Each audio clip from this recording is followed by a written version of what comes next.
Good morning. This is Dylan Jovine with Behind the Markets. Happy Tuesday. Today is Tuesday, August 5th.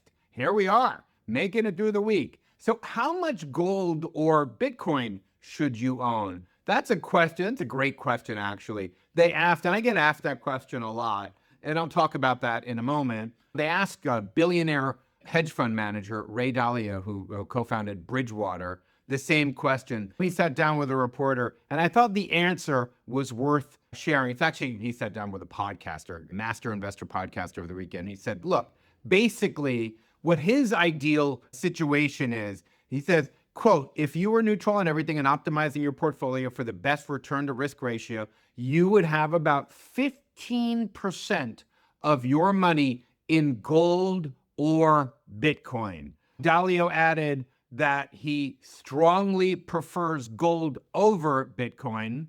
And Ray Dalio is one of these guys. He's one of the wise men of finance. He's up there with Ken Griffin, Jamie Dimon, Muhammad El-Arian. These are people that understand Stanley Druckenmiller, Paul Tudor Jones. These are people that I quote and I talk about a lot here because basically when they speak, it's very important to actually hear them. And Ray Dalio is somebody that, again, he's a wise man.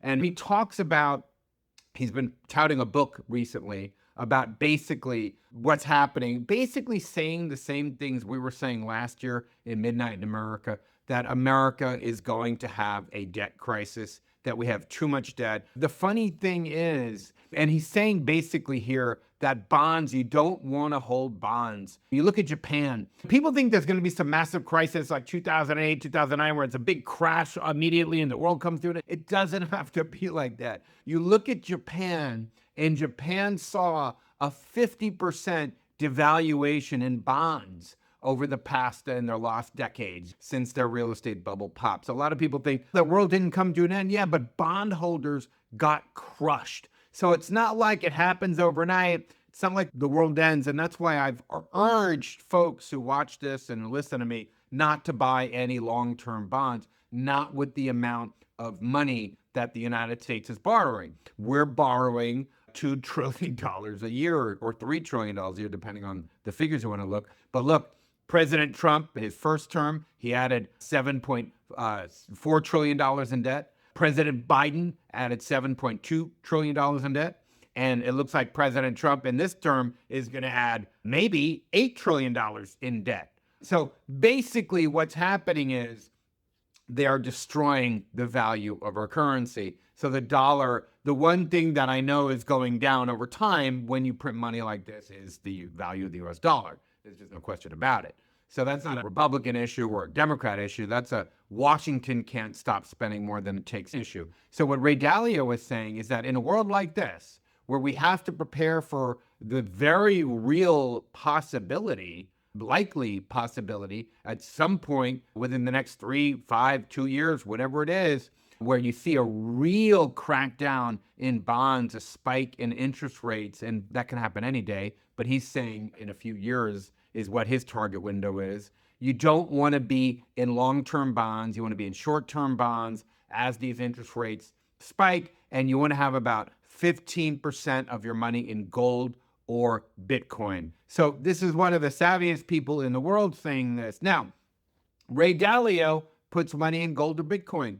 I take a different approach. I take the Warren Buffett approach. Basically, Buffett's attitude is you don't really own gold or Bitcoin because, especially Bitcoin, he calls rat poison, but gold, why would you own gold? It's not an income producing asset, okay? It's considered a hedge and we're no longer on the gold standard, so it doesn't really matter. What Buffett's argument is, something that I actually do myself, is that I like to own businesses that can raise their prices above the inflation rate, that actually have pricing power. So as the dollar continues to decline in value over the coming years, it's happening every day, basically, as inflation is there, as we see more and more inflation, what happens is there are two types of companies in the world. Companies that can raise their prices above the inflation rate and companies that can't.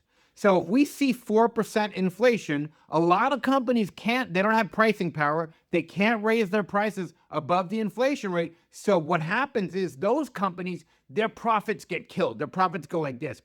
They get smashed because they're paying more for the goods that they're making. They're paying more for the inputs, but they can't pass that price increase on the customers.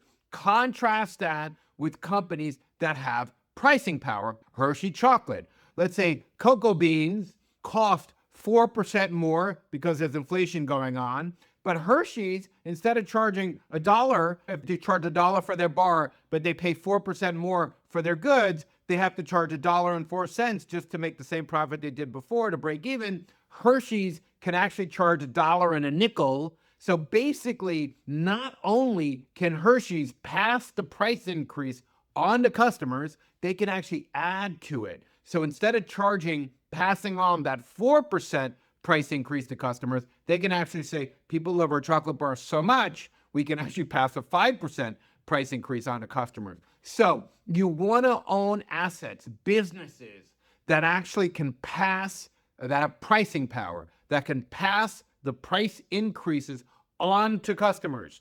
The other thing is, so pricing power, very important. That shows up in the economic characteristics of a business. Businesses like that have high returns on capital. The other side of it is you want to avoid businesses that have massive capital expenditures, meaning companies like General Motors that have to build massive gazillion-dollar plants. Those are very capital-intensive businesses. And remember something, in an inflationary world, okay?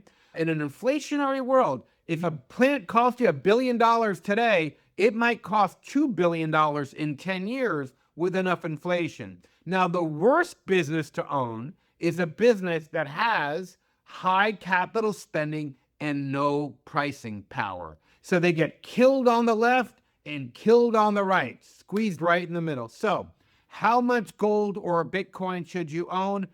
Ray Dalio, billionaire Ray Dalio, says 15% of your money, of your portfolio on that to protect against this. Buffett says just own businesses that have pricing power and can raise their rates at low capital spending, lots of pricing power, and can raise rates above the inflation rate. Anyway, that's all I have. Have a wonderful day.